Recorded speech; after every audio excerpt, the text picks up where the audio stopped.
People who never call their parents after leaving home aren't naturally cold-hearted. They actually have what's known in psychology as an avoidant attachment style.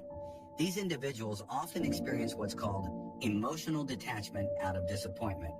They come across as extremely independent, always handling things on their own without bothering anyone. But beneath this strong exterior, they're deeply sensitive inside. Even though they might have plenty of friends around, once the connection fades, they typically don't keep in touch. Nobody really gets close enough to fully understand them. When faced with conflict, their first instinct isn't to solve it, but to run away from it. Why is that? Usually it's because their childhood involved persistent emotional neglect. Things like criticism, emotional neglect, or even psychological abuse were frequent occurrences.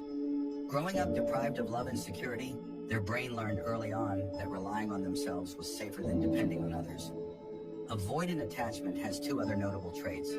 First, they struggle to build deep connections. Despite being adaptable, they rarely open up fully, fearing others might see their vulnerabilities and scars.